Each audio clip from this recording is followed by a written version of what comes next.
Welcome to Brothers on a Budget. This is a 2006 Mercedes ML63 AMG. The 2005 and 2006 models is the first model that actually came out with some real serious power. Now this one here has got 375 kilowatts at the wheels, at all four wheels I should add, and a whopping about, I think it was a 630 Newton meters of torque. Now the models before this, although classed as maybe an AMG or an AML, were a little bit underpowered. This one has 0 to 100 in 4.5 seconds, don't quote me on that, but around about the 4.5 second mark to 0 to 100 in this. As I was just saying, it is the benchmark for when they first got into some real performance cars. At the time this came out, it was the fastest V8 SUV on the market, and you can still feel it to this day. The only downside to this mod is the interior entertainment system is very, very tricky to navigate.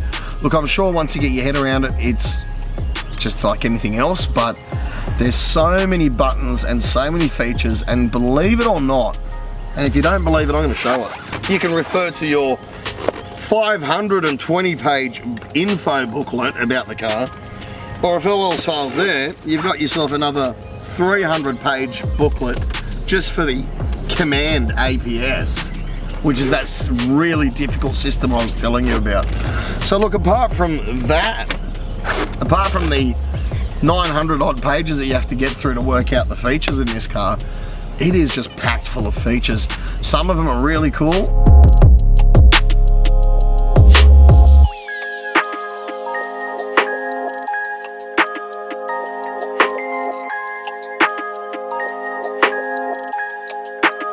I mean, they've got the active headlights, which is the spotties at the front. As you turn the wheel, they actually turn to the direction you're going.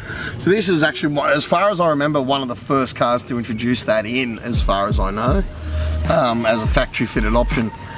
Man, we could go on all day about the options on this, but I'm not going to bore you with that. It's got heaps of options, heaps of storage, and heaps of power. Most of these come out of factory with a 19-inch wheel option. This one in particular has been fitted with 20-inch wheels with an AMG engraved logo. Not sure if they're actually AMG factory wheels or a replica, but damn, they look really, really good on this car. One of the things you want probably to avoid if you are buying one of these is to do a lot of kilometers on it. Your maintenance is going to be through the roof if you have any issues. But in saying that, if it's something you want to take the family out in, something you want to cruise in, even a long distance trip, you can't beat something like this. It's got the torque, it's got the power, it's got the class, it's got the luxury, and it's a Mercedes AMG. The seats in it are phenomenal. We've been driving it for about an hour or so now, and Mel could do another 10 hours easy. The seats are so comfortable, the interior is so comfortable. Me and the cameraman Grant were sort of negotiating to which cup could go into which cup holder. There seems to be a bit of a war going on between the cup holders in the front.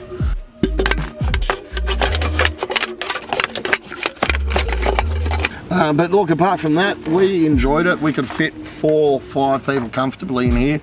Let's say 4 for a long trip, 5 any day of the week if you're just doing short trips. But back to the power, I was very surprised with the size of the car, the amount it has when you put your foot down.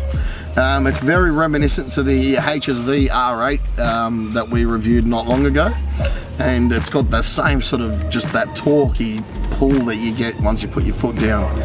You definitely feel every one of those 375 kilowatts. I believe, don't quote me on this, I believe this has had a little bit of modifications done to it, and it's pushing out a lot more than its factory claims, so that could be the reason I am enjoying myself so much driving this. Look, I would say if you're looking at getting one of these, this is probably one of the better ones that I've seen around. It doesn't have the sort of sign of the wear and weather damage that most of them do at this age. So for the price this is going for, which is just right about there, you're looking at a really good buy. You will find these anywhere from say 15 to 30,000 for, depending on how good or bad and what options they come with them. But look, one thing I do want to show you is this incredible double visor system. It took us a couple of minutes to work out what was actually going on here, but what you do, you drop the first visor, unclick it, swing it to the side, and then we bring the second visor, and I'll just swing that back so you can see it.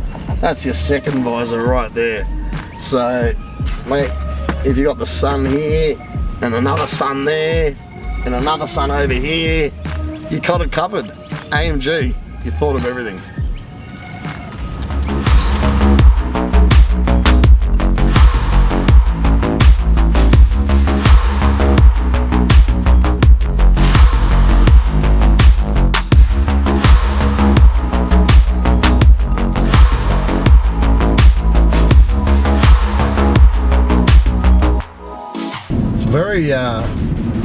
Very nice and firm drive. Suspension handles everything quite nicely. Look, I suppose as you'd expect from a car that would have cost you this much back in the day, they weren't cheap. You know, they are a high-end luxury car, and it still feels high-end and it still feels luxury. Although, look, when you jump into a new AMG, as far as stitching and everything's concerned, yeah, the new ones are nicer, but this still has that luxury feel about it. You can probably fool a lot of people into, you know, the price you pay. You can probably tell them you paid double for that and it wouldn't even flinch. So look, apart from that, that Harman Kardon, which is the guys who've done the stereo for it, they've always been like top of the line. But apart from it's so complicated. That's the only thing I've struggled with personally. I love this car, every piece of it, except for that. But, you know, there's got to be something. Can't win it all, can we? But let's put our foot down. There's no one in front of us.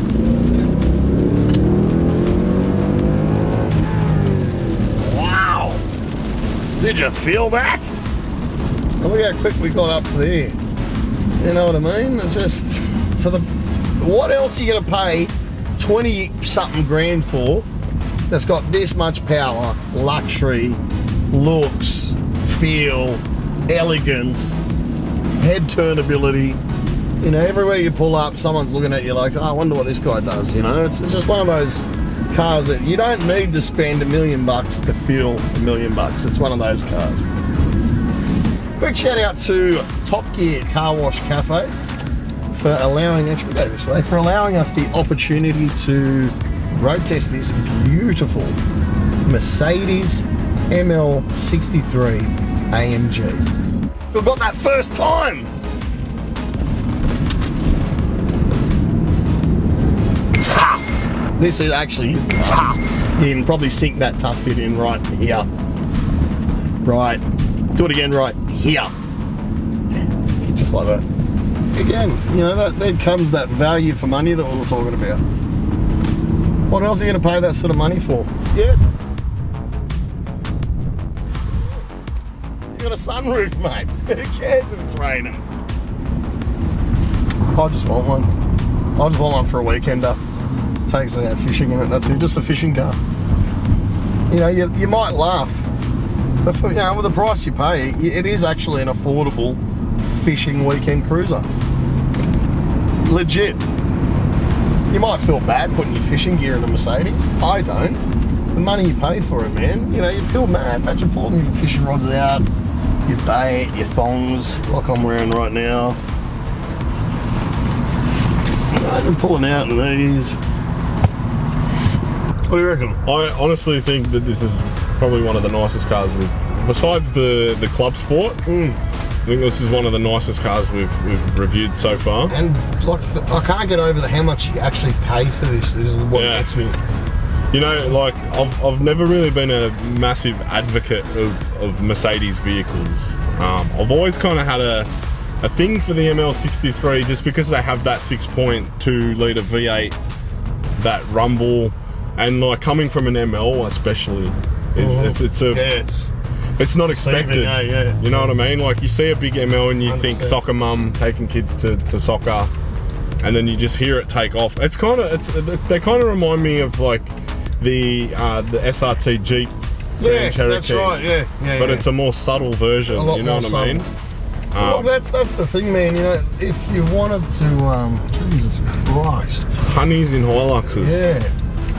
If you wanted to, like, be a bit of a, let's just say, you want to be a bit of a show pony, on a budget, this is the car for you, man. You want to be a baller on a budget, this is the car for you. Because you can feel that $1 million, but you don't need to pay that $1 million, man. Like, everything feels luxury about it. It's really comfortable. It is, man. It drives well. The noise behind it when you put your foot down is amazing. I can't get over the value for money of this thing, man. It's been really fun to shoot as well, like just not so much even the noise of the exhaust and all that sort of stuff that comes out of it, but it just aesthetically looks, yeah, it's very pleasing on the eye, you know what I mean? Like, you look at this model ML in the non-AMG version and they're very, like, they're bland. Doesn't turn a head much. No, but this is like wide and low and planted, and it just looks aggressive. The big fat tyres on the back, like, they're just... Definitely. The way they've made it is they've made it look tough without going overboard, I guess is the best way to say it. It's not... good balance, isn't it? It is. It's a nice balance in, like, the over fenders, the wider body, the bigger tyres and wheels. It all kind of matches in and gives it that tough look without going overboard. The only thing that I can really say personally about these cars in particular is that if you're gonna buy one, don't ever buy one expecting an appreciation in value. Like, these things when they first came out were over 100 grand, you know, and now like, you can pick one up for under 30 roughly, you know. And that's not to say that it's a bad car for the price. It's just one of those things that was mass produced. It's going to lose value, and if you pay 30 for it now, in 5 years time it might be worth 20. So don't buy one for the fact that you might sell it for the same price you bought it for, because it will lose value, especially, you know, increasing in kilometers and stuff like that. Buy it for the fun factor, the enjoyment, you know, of having a V8 and a comfortability of a Mercedes, and all of the same sort of thing. Safety and reliability as well. That too, like, they're very particular in the ways of safety, airbags, crash points, all that sort of thing. They're a solid shell. Obviously, you want to not have an accident. True. We'll try and avoid accidents, but if you did happen to have one in here, you're going to be safe. Well, as safe as you possibly be in a car. Yeah, exactly. The only thing I've rattled on about this again and again, but look, it comes with the age of the car. In-car entertainment, to me, wasn't really refined till about 2012 onwards. That's when, like, your factory bog stock, say Volkswagen Golf, picked up a decent in-car entertainment system. So anything from, say, 2012, 13 onwards, you're pretty safe. Anything past that, you're going to hear the complaint from me that it's outdated. If it hasn't got touch screen, if it's like this, buttons corresponding to things written on the screens, it's definitely outdated. But look, I mean, if that's the only thing I can fault in a $100-something-thousand car, which is obviously not going to cost you that much, but man, that's doing well. The air conditioning's cold as ice.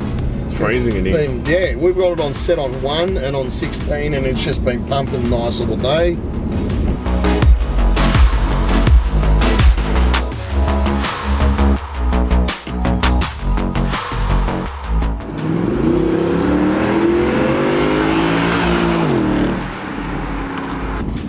I think, what are we doing, you know? Just driving around. And, yeah, that's all we're doing, is driving around. And that's the best way to get a feel of a car, is to actually drive it for a little bit, you know? You can't just jump in a car, go around the block and say, yeah, I know the car. You got to enjoy it, feel it, play with the buttons, and like Grant's doing now. See what you like, see what you don't like. So it's a bit more than just look at it, know what it's about, so yeah, I'll review it. Every car's different. We could jump in another ML tomorrow and give it the worst review of our life. But this one in particular, I like it. Particular.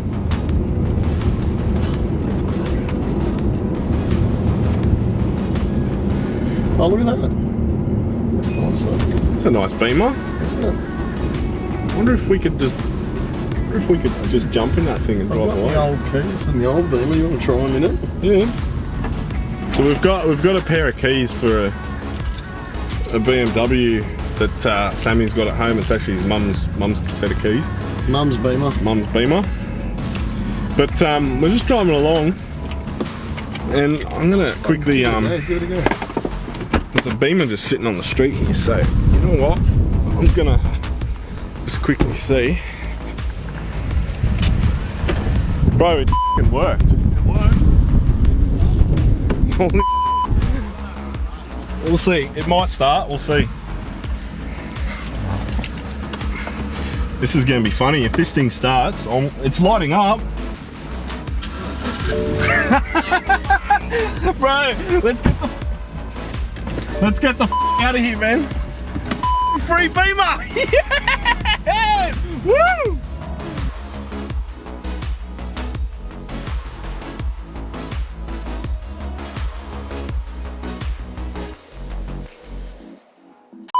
Welcome to Brothers on a Budget. This is a 2006 ML AMG 63 ML63, these ones.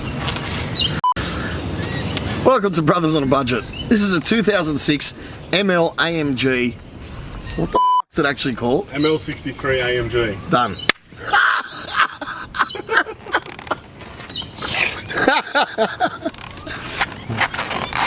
What? We started the show, we don't even know the name of the car. Alright, I've read everything about it except for what it's actually called. Welcome to Brothers on a Budget.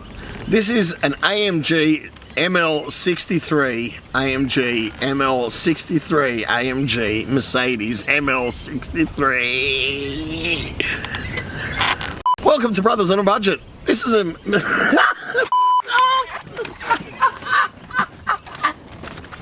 Oh no, this is it. Off. This is a 2006 AMG 63ML. No, ML63 AMG.